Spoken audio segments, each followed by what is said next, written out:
ဆိုတော့မဆိုသူတို့ကိုတော်ပွားနေအဲ့တော့လေးလိုက်အဲ့မှာကျတော့လေးလိုက်လူတွေနဲ့နေတာလားနတ်တွေနဲ့နေဒါမဲ့လို့လေလူနဲ့တွေဘာနဲ့တွေလဲသာသနာလားဘာသာလားဘာဖြစ်လို့လူနဲ့ချမ်းသာလူနဲ့ပါချမ်းသာလားဒီလာငါကိုကြီးကြောကိုကြီးမမပေါ့မားတယ်အိန္ဒိယကိုဟုတ်လားအဲ့တော့ပြေးတယ်ဟိုမှာရအိန္ဒိယတော့ကြီးပွားမလို့ဒီမှာကိုကြီးမားလိုက်တာကိုလေးမားလိုက်တာအိန္ဒိယကိုဟုတ်အဲ့လူနဲ့ချမ်းသာတာအဲ့ဒီလူနဲ့ကိုပြောတာမဟုတ်ဘူးလူနဲ့တွေပတ်သက်တဲ့နဲ့တွေချမ်းသာဟုတ်လားအဲ့လူတွေနဲ့နေပြီဆိုမှတော့ကိုလည်းလူသူလည်းလူဆိုရင်ကြည့်လိုက်သူလည်းပါဇက်နဲ့ကိုလည်းပါဇက်နဲ့သူလည်းမျက်လုံးနဲ့ကိုလည်းမျက်လုံးသူလည်းနားနဲ့ကိုလည်းနားနဲ့တကူလုံးကို32ခေါ်တာကကျန်တာမကြီးနဲ့အဲ့ဒီမျက်စိရဲ့ပါဇက်ရဲ့နားရဲ့သုံးခုတွေပဲပြဿနာရှုပ်တယ်မှန်လားမကိုပြောတော့ပါဇက်ကပြန်ပြောရမပြောလားနားမကြောက်လားဒီကိုပြောနေပြီနားဒါလည်းနားလေးပြောမသိပို့လိုက်တာ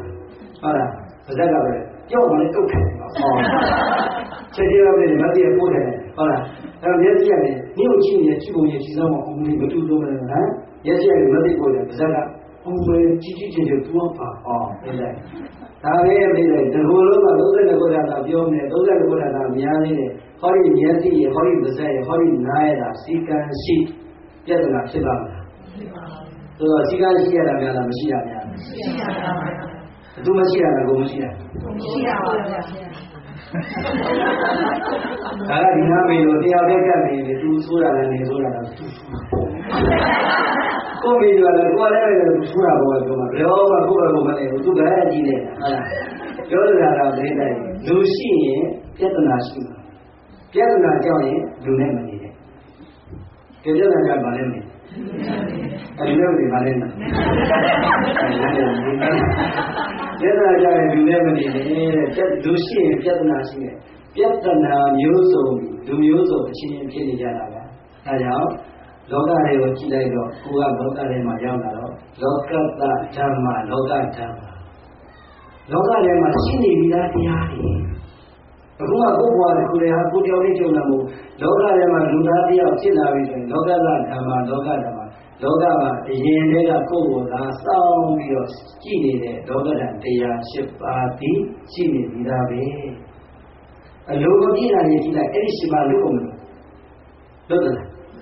ဘိုးလေးဘိုးကျုပ်စင်နာကြီးလာဘောလူကျင်တာလေဘာလဲရှိလားမရှိလားရှိပါဘူးဘယ်တော့ဒီလိုတတိဒေါ်လာကိုကရပိုင်နေရှိတာကတနာရီကိုဒေါ်လာတနာရီကိုဒေါ်လာ30ပဲဒါ15ကျပ်လောက်နဲ့ရမယ်ဆိုရင်မလို့ချင်ဘူးလားဆိုတော့အဲ့စင်နာကြီးလေမိုးလင်းကလေးကကိုစတာလေလောဘနဲ့စတာလားအလောဘနဲ့စတာလောဘနဲ့မိုးလင်းကလောဘနဲ့စတာမနေနဲ့ဘုန်းကြီးလည်းလောဘနဲ့လူလည်းလောဘနဲ့ဘုန်းကြီးလည်းတင်းလာတယ်ခရစီကိုပြီးဒီကျိုးကလေးကထွက်လာရင်ငါဘာကတ်မှာလဲဒီသာလောဘနဲ့သူရှိတဲ့လောဘနဲ့ပဲလူကလည်းမိုးလင်းလာပြီးပြီဆိုရင်ဟိုဒီနေ့တော့ဘုရားတရားနဲ့ပဲနေတော့မယ်ဘာမှချမ်းကြမရရအိတ်နေသလားအေးလေမိုးလင်းလာတဲ့အိတ်ပြင်ထော်ပြီးမင်းနောက်ကျလို့ဖြစ်ဘူးဟုတ်လားတိုက်တယ်နဲ့နောက်ကျရင်ဒါရောဒုက္ခပြေးရတယ်ဟောမိုးလင်းတွေကလောဘနဲ့စတာအဲ့ဒီလောဘကလူချင်းတိုင်းရတာလူချင်းလည်းမရတော့လူပြည့်သလားမပြည့်ဘူးဆိုရင်ခေါ်ရလို့လားဟောလားတောင်းလေးတစ်ခါပေါက်နေတော့သိတယ်ဒီတက်ပြောလို့မကောင်းပါဟုတ်လားပြောတယ်ကမိုးလေးတွေကလောဘကြီးသူရှိနေပြီလားလာဘောဆိုတဲ့လူကျင်တာကိုတက်လိုက်တဲ့လောဘကလည်းခါတယ်လိုက်လူသားအလုံးအလုံးမပြည့်တဲ့အခါလာဘကြောင့်လူကျင်တာမရတဲ့အတွက်ဒေါသဖြစ်တာမဖြစ်ဒေါသဖြစ်ပြီးပြိလိုက်သွားပြီမခံစားနိုင်တဲ့စိတ်ဝေဒနာဒါလားမလားကိုရပိုင်ဝင်နေမရဘူးဆိုရင်ကိုဖြစ်ခြင်းတဲ့ဆန္ဒလေးမဖြစ်ခြင်းမရှိဘူးဆိုလို့ရှိရင်လာဘဆိုတာဒီမဟုတ်တာလည်းကိုယ်မဟုတ်ဘူးလေကိုလိုချင်တာကိုဖြစ်ချင်တာကိုရှာချင်တာကိုပိုင်ဆိုင်နေတာမရဘူးမဖြစ်ဘူးမရဘူးဆိုရတာလည်းပြိလိုက်စိတ်ထဲမှာကြည်နေတယ်စိတ်ဝေဒနာမလာဘူးလားလာပါပဲပြိလိုက်လာဘောကြောင့်အဲ့ဒီလိုဖြစ်တယ်အလာဘောလူကျင်တာတွေဒါဘောလူကျင်တာတွေရတယ်အလာဘောလူကျင်တာတွေမရဒီလိုကိုအပြန်လာပြောလိုက်ရင်လူကျင်တာရှာခြင်းကြောင့်ရဲ့ တောကပြန်ဖြစ်ရလူကြီးနာရောရတဲ့ကမရဘူးရတယ်ရောပြိတ္တိမလီအလိုပြည့်သွားပြီမရတော့ကလည်းခုနကမရလို့အားလာဟောမရလို့လာဟောရပြန်တော့ရောပြိတ္တိရာဝိသားလေးကိုဟာတင်ရောက်လာငါခါလို့ဆွဲလိုက်တာလေအဲ့ဒီငါခါများပြန်ပြီးတော့ထွက်ဖို့လွယ်လာခိုက်ဟာလို့စိတ်ထဲမှာပတ်ပြီးတဲ့အရာကြီးပြန်ထွက်ဖို့လွယ်လာခိုက်တော်လာမပြောနဲ့ကျန်တဲ့ပစ္စည်းပြင်းပြင်းလေးတွေဟာဒါခါလေးကငါတည်းဆိုခါလေးကငါပဲဆိုင်အိတ်ဟုတ်လားခါလေးကငါဖနက်သိတဲ့အဲ့ဒီငါဟာလေးကထွက်ချင်တာမထွက်ချင်ထွက်ချင်ဘူးကျိုးလို့လည်းခေါ်လာပဲဟောတယ်အာပေါက်ရိုးရိုးပြောမှတရားဟောတော့တရားဟောပြီးတော့ဖက်နဲ့9ရင်မျိုးသမီးစီရဲ့ဖက်နဲ့9ရင်ကိုဒီဖက်နဲ့ကြီးကြည့်ပြီးတော့အခါရမထွက်ရင်ဒီလိုအခါကြီးလိုသွားတယ်ဒီဘက်ကဟောအေခါဧည့်သည်တွေဟောသူ့တွေမှာဟောဆရာတော်နဲ့ဓမ္မ9ယောက်နဲ့သူတို့ရဲ့ရှောက်ကြကြရှောက်နေကိုရတယ်ကိုဝင်သွားရင်နောက်ဆက်ဖြစ်တယ်ကိုခန်းနဲ့ပြန်ထွက်ဟာဒီကမ္ဘာတွေမပြန်သေးဘူးည7 နာရီလေးပြောတယ်ကိုကြီးကတော့ပြောနေတယ်ဟုတ်တော့အတန်းလည်းမကြောက်ဘူးဘာလဲတူတူပြောနေတယ်မတတ်နိုင်တော့ဘူးရှိတော့တော်မှတယ်ဟာရှိတယ်ဘုန်းကြီးလည်းမရှိဘူးလည်းမရှိနော်ဟာမသိပါဘူးဘုန်းကြီးဟာဘုန်းကြီးရဲ့ဧည့်သည်စကားပြောနေတယ်လို့ဒီလိုရှိဖို့မတော်ရတာမပြောပါဘူးလေကိုလည်းခန်းနေမှာမသိဘူးတော့ခဏတည်းတွေ့သိဟောတယ်ခဏတည်းဟာသူလည်းအဲ့ဒါခဏတည်းမသိတော့အဲ့နဲ့ဟိုကြောင်းဖို့ခဏလာတယ်ကွာဒီမကြီးတို့ဒီမှာခဏ900တွေ့တယ်ဟုတ်တယ်ဗျာတဲ့အဲ့ဒါဖက်နဲ့လွယ်လို့ဆိုပြီးတော့အဲ့ဒီကမတွေကသူတို့ဖက်နဲ့လွယ်ရမလားဆိုစိတ်ဆိုးပြီးတော့ခြေအိမ်နဲ့ပြန်သွားတယ်။ဩဘာဖြစ်လဲဒီဖက်နဲ့လေးအိမ်ရောက်တော့စီးတော့အိမ်ရောက်တော့မလို့ချင်းအမိုက်ပုံးနဲ့ဆွမ်းလိုက်ပေါ့အမှန်တော့စနေနဲ့အဝင်မကောင်းလို့တဲ့စနေနဲ့အဝင်မကောင်းတဲ့သူ့နာမည်မတ်တင်ညောကိုနာမည်ကြတာစနေသမီးဟိုမှာစနေနဲ့အဝင်မကောင်းလို့ခဏစီးမသွားဘူးကဲဒါကြပြောနေတာကလာဘအလာဘတစ်ခုတည်းနဲ့ဘွားထဲမှာကိုဆင်းရဲမှုမဖြစ်တော့စိတ်နဲ့ပတ်သက်တဲ့ဝေဒနာတွေမလာဘူးလားဒီတိုင်းပဲရှင်းဆက်တော့ရာသောအရာ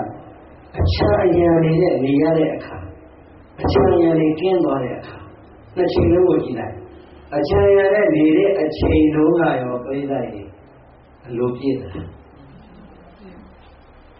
ပြည့်တဲ့အချိန်လေးပြည့်တယ်မပြည့်ဘူးဆိုတော့တုတ်ပြီးပြိဿရေဟုတ်လားအာမီလည်းမဆိုင်ဘူးညီကောင်မောင်တော်လည်းမဆိုင်ဘူးတအိမ်နဲ့မွေးလာတဲ့လူတွေပဲတအိမ်နဲ့မွေးလာတဲ့တအိမ်နဲ့ညာပြည့်ဟောကြပြန်ပြီဟောကြပြန်ပြည့်တော့အပြန်လုံးပြန်ပြီ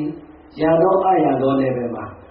အချမ်းရံနဲ့ပျော်တဲ့အချိန်ရောက်သောကဒုက္ခရောက်ရတာရှိလို့အချမ်းရံကင်းအထီးကျန်ဘဝရှောင်သွားလို့သောကဒုက္ခနဲ့ကြုံရတာ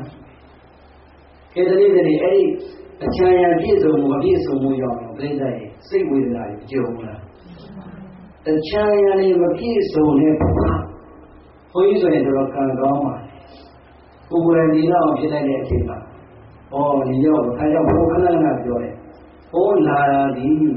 ကိုကျေးဇူးကိုကိုယ်ပေါ်မှာရှိနေတဲ့ကျေးဇူးချွေးလေးကိုနည်းနည်းလေးပဲကြည့်ကြည့်ပြန်ဆက်မယ်ဆိုပြီးတော့ဒီရောက်ကိုပြန်လာတကယ်ကိုမေတ္တာပြည့်နဲ့ပြန်လာဩဘာပဲပြောတော့ငါ့ကိုဆရာတော်များဆရာတော်များပညာနဲ့အရဟမနဲ့သူဆောင်ရှောက်တဲ့ပဲဆောင်ရှောက်တဲ့ပဲပုဂ္ဂိုလ်ကြီးသူတို့နိုင်တာနဲ့လုပ်ပြီးဘာမှမလုပ်နိုင်တဲ့ပုဂ္ဂိုလ်ကြီးကဝိထုမူကြီးနဲ့တချို့ကျတော့ကိုယ်တိုင်မှတော့ဟင်းလေးချက်စံလေးပြုတ်ပို့ပြီးတကယ်ကိုကိုယ့်ရဲ့ကိုယ်ရွာကနေခွာသွားရတယ်လို့ခံစားရတယ်တကယ်တည်းမလာရင်ဘောဆက်သွယ်ပြီးသားလာတာလေး9ရက်အထိအမေနဲ့ဆွေးနေတယ်ဘေးမသွားရင်တော့စိတ်ထဲမှာမကောင်းဘူးတမျိုးကြီးဖြစ်နေတယ်အမေနဲ့သူ့စိတ်ထဲမှာလေဒီနိုင်ငံမှာမသွားရင်သူသားယောဂပြောင်းမှာမဟုတ်သွားလိုက်သူဒီလိုဖြစ်နေရေတော့မသွားဖို့တားတယ်မြေအားသွားသူသားလေးကိုပြောက်စီတယ်လေးဆင်းမဲ့နေအမေလာတော့မိပြောမင်းတို့ယုံတော့ပြီးတော့မှဘုလိုလောက်ကြည့်နေဒါပေမဲ့အမေတော့သိအောင်ပြောတာအမေမေတ္တာမင်းခံတယ်အမေကကြံတာတော့သူ့ဟာသူတရားမှတ်တာမှားတာအချိန်နဲ့အမေကငါးပါးတိလာပြည့်တယ်အခုအမေကိုကြံတာမလို့ငါးပါးတိလာတော့အရင်နဲ့စောင့်ရှောက်တယ်အဲ့တော့ငါးပါးတိလာလုံးနဲ့အမေမေတ္တာနဲ့အမေကမေတ္တာပို့ပေးပြီဘာဖြစ်လို့လဲဆိုရုပ်တစ်ခါမှလည်းအိမ်မက်နဲ့မယုံဘူးဆိုတော့ဒီတစ်ခါလို့ရှေ့သွားနေကျိုးတယ်ဆိုပြီးတော့အိမ်မက်တယ်အရင်တစ်ခါတော့သွားကျိုးတာအိမ်မက်တော့အထင်မပဲနဲ့တလားပဲဖေးဆိုးနေတယ်အဲ့တော့အမေရော ပိဿပို့ပေးပါ